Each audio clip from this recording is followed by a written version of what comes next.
I welcome you all to the Future Bridge webinar on GLP-1 topic. Is the GLP-1 revolution the breakthrough your health strategy has been waiting for? Is something that we'll discuss today. But before we go ahead, allow me to introduce ourselves. I'm Dipti Balan, a senior consultant from Future Bridge, personal care and life sciences practice. And today joining with me is my colleague Kirti. About myself, I'm closely working with personal care, beauty, cosmetic, life science companies where stakeholders are coming from R&D, innovation, strategy, consumer market, business development and commercial teams. We support them with techno-commercial intelligence and opportunity assessment. Happy to connect with you all today. I now invite Kirti for a quick introduction before we get into the subject of the webinar. Thanks, Siddhi. Hello, everyone. Welcome to the webinar. I'm Kirti Vashisht, working as a consultant at FutureBridge. I work closely with pharma and personal care brands, providing foresight, advisory, and opportunity-based assessments. Happy to connect with you. Over to you, Dipti. Thank you, Kirti. Let me briefly introduce to who we are and what we do in FutureBridge. FutureBridge is an advisory and consulting company supporting various industry on the future of industry from 1 to 25 years of perspective. We not only cover the future of industry, but we also do cover technologies, platforms, market, business models, competition, and regulations by using our proprietary frameworks, programs, data, and the relationships with different networks. In this webinar, we'll talk about how GLP-1 is reshaping the health, get into the details about emerging therapeutic frontiers. Then further, we'll focus on Ozempic issues and opportunity for beauty and aesthetics. And finally, we will talk about what do we expect from the future. Towards the end, we'll be happy to answer all your specific questions. So I remind you to use the chat box before you post up any questions. If the time permits, we'll take up all the questions. And if not, then we'll circle back to you via an email with an answer. So let's get started with the chapter 1. Let's start with the number 900 million. That's how many adults worldwide are living with obesity today. Imagine three people in a room. Statistically, one is struggling with obesity. Obesity isn't just about weight, it's a root cause for diabetes, depression, cancer, and even dementia. If we don't act, the economic cost could reach a staggering 2.76 trillion by the year 2050. That's more than the GDP of many other countries. But here's a new class of drug, GLP-1s, that is changing everything. Now think of GLP-1s as a light bulb moment in medicine, just like the image on the slide. Suddenly we have a tool that's not just treating symptoms but rewiring how our bodies manage weight and sugar. Between the years 2022 and 2024, GLP-1 prescriptions surged by 38% every year. By 2030, sales are projected to hit $100 billion. And as we will see, their impact is just beginning. Here now we will try to understand how the GLP-1 is booming and outspacing every other area. In 2024, about 10 million primary care visits involved GLP-1s. By 2030, that number is expected to quadruple to over 40 million. That's faster growth than any other therapy area in recent history. As of February 2025, there are already 11 GLP-1 drugs on the market for diabetes and weight loss, with over 40 more in the development. The innovation pipeline is definitely bursting. Imagine being a doctor today. Every week, more patients are asking about GLP-1s. For many, it's the first time they feel hope for real sustainable change. This isn't just a medical trend, it's a complete societal shift. And it's happening faster than anyone predicted. Now, let's hear from the primary stakeholders' perspective. The people taking GLP-1s. What benefits are they seeing beyond the scale? In the US, women report improved energy, less bloating, better mood, improved sleep, less joint pain, and clearer thinking. In the UK, the numbers are even higher for energy and digestive comfort. Notice the similarities and differences between the US and UK. Energy and digestive comfort are topping the list in both the countries, but the percentages are varying. This tells us the benefits are real and widespread among geographies. GLP-1s are definitely delivering more than weight loss, and they are improving the quality of life in many ways we never expected. And that's a story worth sharing today. That's true, Dipti. Actually, GLP-1s have catalyzed a shift from weight-centric treatments to multi-systemic therapeutic impact. Now, let's try to break down these domains where GLP has impacted the most. First one would be pancreatic health, where blood sugar and insulin sensitivity is an issue. GLP-1s enhance glucose-dependent insulin secretion, suppress glucagon, and delay gastric emptying, improving the glycemic control. Another area is cardiovascular protection, which is cholesterol and coagulation. GLP-1s reduce LDL cholesterol, blood pressure, and also platelet aggregation. Renal benefits is again an area where to look at. GLP-1s promote natriuresis via inhibition of sodium hydrogen exchanger 3 in the renal tubules. And also in other areas such as sleep apnea and inflammation, where weight loss via GLP-1 reduces pharyngeal fat deposition, improving the airway patency in OSA. So let's now explore how this biological versatility, which we are witnessing here, is translating into clinical development of studies. Starting with what's already proven, beyond diabetes and weight management, GLP-1s have now shown benefit in kidney disease and even in reducing cardiovascular death. There are massive wins because these extend GLP-1s into areas where there is a huge unmet need and a broad patient impact. Phase 3 trials are pushing the boundaries further, tackling conditions like NASH, early Alzheimer's disease, and even broader metabolic dysfunction.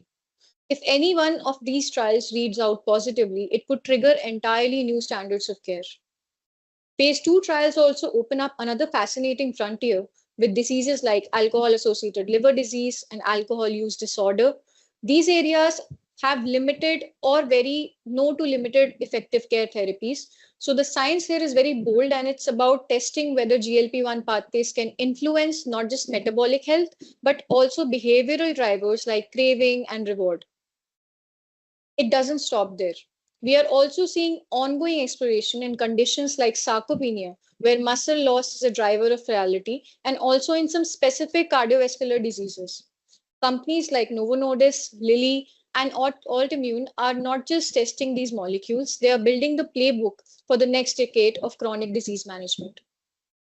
And you know what, Dipti? What's equally exciting is what awaits in the exploratory and preclinical pipeline. Let's have a look at that too. So these are a few of the areas where we have extended links with diabetes, obesity, and impact of GLP-1.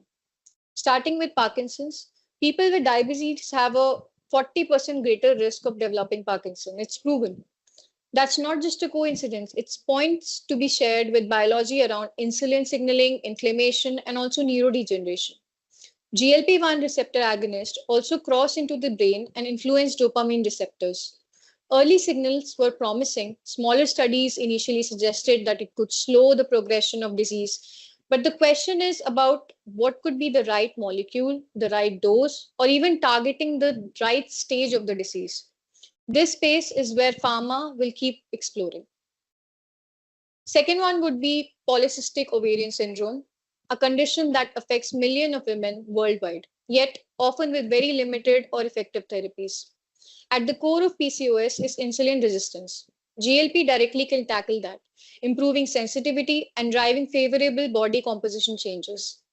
What's emerging is not just weight reduction, but potential impacts on ovulation as well as menstrual regularity. For companies and patients alike, that's a game changing prospect. Another major frontier would be cancer. Obesity is a major driver of many cancers, and weight loss itself reduces the risk of cancer. But here's the kicker. A recent study showed that GLP-1 could cut obesity-related cancer risk by 41% compared to bariatric surgery, suggesting there may be more going on than just shedding some pounds. GLP-1 could influence insulin, IGF, and also inflammatory pathways that are central to tumor biology. If these early interventions hold true, GLP-1 could one day move from being metabolic drug to a cancer-preventing drug, an idea almost unthinkable a decade ago. And lastly, would be substance use and addiction. Finally, addiction, which is reward, craving, and compulsion. These are being deeply tied to GLP-1. Early trials show that semaglutide can actually reduce alcohol craving and consumption. Observational data also link GLP-1 users with lower risk of opioid overdose or alcohol-related hospitalizations. So the pipeline here is very young, but the implications are going to be very huge. So now that we have witnessed the scientific momentum behind the GLP-1 expanding into other indications, but we know that to fully realize the potential, we need to look beyond indications. There is where biotech and medtech companies and digital health companies could converge their technology to shape the future. Let's have a look at those frontiers too. The first horizon would be formulation innovation, where dual and triple agonists like GLP-1, GIP, and also glucagon are already showing superior efficacy over single agent use. This is not just incremental improvements, it's about redefining the overall metabolic care. The second horizon is delivery innovation. Patients are already feeling the fatigue of frequent injections. So, long acting oral peptides, smart injectors with adherence trackers, and also implantables could come into play. These are designed to meet the patients where they are, improving convenience, adherence, and ultimately long term outcomes. Thinking of it moving from powerful drugs to powerful patient friendly solutions. And finally, stratification innovation, because we know that GLP-1 response varies widely. Some patients experience life-changing outcomes while others respond modestly. So by integrating genomics, microbiome data, and digital biomarkers, we can stratify these patients in advance, predicting responders, personalizing treatment plans, and also making care far more efficient and precise. And you know, Deepti, there is one other surprising beneficiary from this revolution that no one anticipated, and that's aesthetic and skincare industry. So let's have a look at that too. GLP-1 receptor agonists like semaglutide and tirzepatide have revolutionized metabolic health, but they have also introduced a new aesthetic challenge that's called the so-called Ozempic phase. This term refers to the rapid facial volume loss, skin thinning, and premature aging appearance seen in some patients undergoing significant weight loss. This isn't just cosmetic issue, but it's a clinical and psychological concern for all. For aesthetic industries, this is a demographic shift. We are seeing a surge in metabolically healthier but aesthetically concerned patients, many of whom are very young, proactive, and seeking preventive and restorative interventions. The question is no longer if the industry will adapt, but how fast. So, to understand how to treat the Ozempic phase, we first need to understand its pathophysiology. There are three key play mechanisms at play. The first one would be rapid subcutaneous fat loss, where GLPs induce significant fat loss, including in the buccal and the preorbital regions, leading to the sunken eyes, flattened cheek, and thinning lip appearance. So it's about the volume loss, but also about structural reconfiguration of the face. Then there is impact on skin collagen and regeneration, where weight loss can reduce collagen synthesis, and GLP-1 may directly affect fibroblast activity, and the result would be wrinkles, fine lines, and loss in skin laxity. Molecular modulation and immune response is another key mechanism at play, where GLP-1s could modulate the cytokine profiles in the patient and immune signaling also, which may influence skin barrier function and inflammatory aging. This is overall a multi-layered aesthetic challenge. Rather than requiring a simple solution, it requires a multimodal intervention. So what do we mean by multimodal intervention? We'll talk about in some time. But let's have a look at what the main concern of these patients are.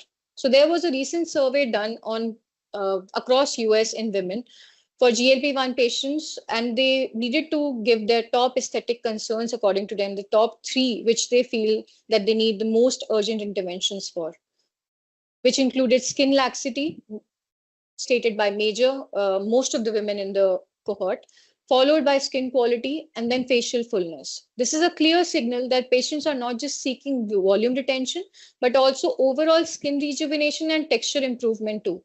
They want to look as healthy as they feel after the treatment. So this create new consumer persona like the metabolic aesthetic patient. They are being informed, proactive, and open to advanced therapies. For clinics and brands, this is a call to rethink the treatment protocol and the product development that they offer to these patients. So, as we discussed earlier, what do we mean by these next generation solutions for these needs? So, to meet these needs, we must move beyond the traditional fillers and resurfacing techniques. The future lies in biologically active, regenerative, and combination therapies. For example, combination therapies like surgical and non surgical approaches, where fat grafting could be combined with RF microneedling and can address both volume and skin quality issues. Then intradermally delivered mRNA for collagen replacement. So these are mRNA based treatments that could stimulate endogenous collagen production, offering a precision based rejuvenation therapy. Non hyaluronic acid based skin boosters. So these include peptides, PDRNs, and amino acid complexes that improve dermal density without adding that bulk. Injectable exosomes, which are derived from stem cells or fibroblasts that could modulate the inflammation and repair the overall tissue. Also, a few mention about hybrid techniques where RF microneedling could be combined with biologic delivery. So, a dual modality could allow collagen induction while delivering growth factors or PRP directly into the dermis. So, these are a few of the platform technologies that could be tailored to individual GLP-1 patient needs based on their skin biology or their overall aesthetic goals. The main question is anyone thinking about this opportunity? The answer would be yes. Let's have a look at few examples. So some brands are already responding to this shift. Let's have a look at the few examples. The first one would be the Volue Lift by Image Skincare. It's a GLP-1 4D skin rebound complex, which they have specifically designed for GLP-1 patients and their particular needs. In their target claims, they're claiming that it's the first formulation being developed for GLP-1 users, which can give approximately 20% increase in facial volume, 22% in firmness, and 23% in overall net elasticity. They have used some innovative ingredients like they have a patent pending for XOSM technology, which includes encapsulated antioxidants with ictosin, vitamin C, and 80 rich microalgae. They have also used some innovative ingredient like kangaroo paw flour, which is rich in ferulic acid and linoleic acid. The second example would be Dermaverse by Dr. Few. Again, they target claim it as it's the first clinically proven solution for GLP face. In their clinical trial, 100% of the participants experienced improved wrinkle appearance, reduced roughness, visible reduction in redness, and improved skin hydration. They use a concoction of two proprietary complexes, which they call as GLP-SGLD complex. The first one is a H2OA complex, a bioavailable retinoic acid derivative complex. And second one is an HP4 peptide complex, which is a synergistic blend of complementary peptides. And the last play is by Galderma. So they recently launched a phase 4 Shape It Up trial for testing the combination of Sculptra and Restyling. It's a first of a kind clinical trial where they're using this combination for improvement in facial aesthetic after GLP-1 usage. So in their recent results, they have reported that patients, approximately 85% of the patients said that their face looked less gaunt and sunken after the treatment. 88% said that they loved how the treatment maintained their facial structure, the regenerative effects of the overall treatment, and also that they looked better before that injection treatment. So these are few of the brands, legacy brands as well as challenger brands who are seizing the moment at present. These examples show how this category of GLP-1 responsive skincare is growing, and it's growing very fast. So since we have discussed all that's going on in this GLP-1 ecosystem, but Dipti, what's next for the player? Can you shed some light on that? Thanks, Casey. Yeah, definitely. If we have to look around what's next when it comes to what is in store for all the players, so we have divided the sections. Let's talk about the first section. In the first section, we have pharma, where pharma is the innovation engine currently. And we see GLP-1s are no longer just about weight loss or diabetes. The future lies in expanding indications like cardiovascular health, neurodegenerative diseases, and even fertility. Next, we are seeing a shift beyond monotherapy. Multi agonist drugs that target multiple pathways are also gaining quite a lot of attraction. This means more potent, tailored treatments can be delivered to patients.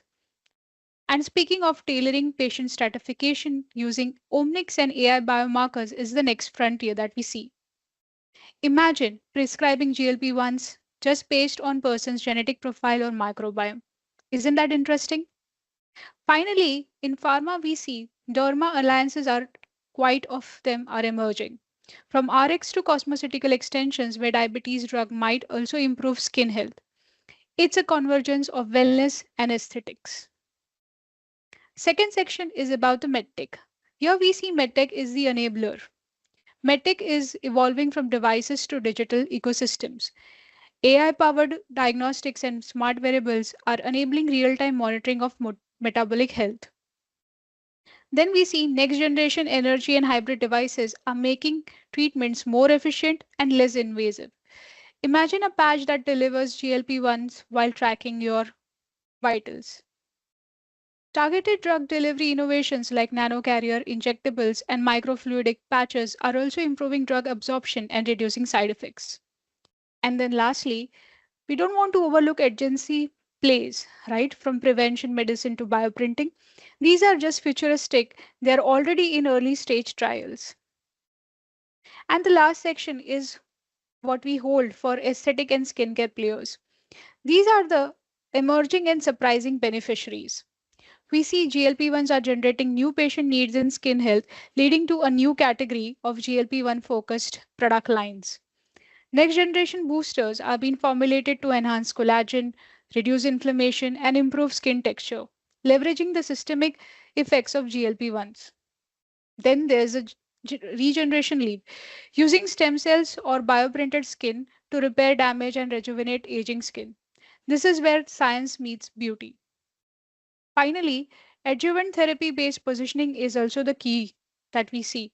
Skincare brands are aligning more with medical treatments to offer holistic wellness solutions. So, this is just not a pharma story. Definitely, it's a multi sector transformation. Whether you are developing drugs, designing devices, or formulating skincare, the GLP-1 wave offers a chance to innovate, collaborate, and redefine health. So, that's all from my end on this webinar. Now let's take a look at some certain questions which I can see in the chat box. So the first question, Kirti, for you is, uh, could GLP-1 therapies influence skin microbiome composition and how might that affect aesthetic outcomes? Yeah, I think that's a great question, Dipti. We have seen that emerging research suggests that GLP-1 may modulate the systemic inflammation and immune signaling, which can directly alter the skin microbiome.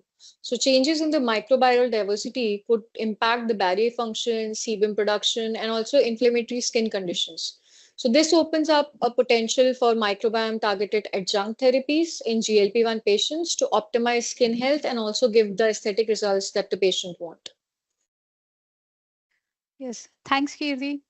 We can take one more question, and the question is asked upon which aesthetic interventions would be most suitable for GLP-1 induced facial changes.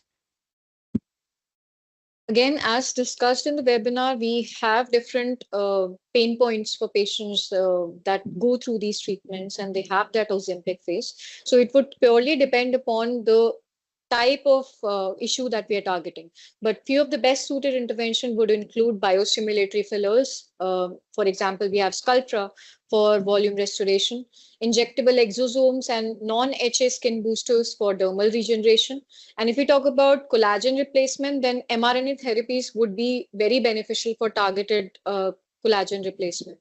So these, I think, could address both structural loss as well as skin quality degradation issues that patients face. All right. Thank you, Kirti. So, yes, we'll take up the other questions by circling via our email. Thank you once again from both me and Kirti for all of us for joining us on this webinar today. We are really excited to have you here and we wish you a good day ahead. Thank you so much.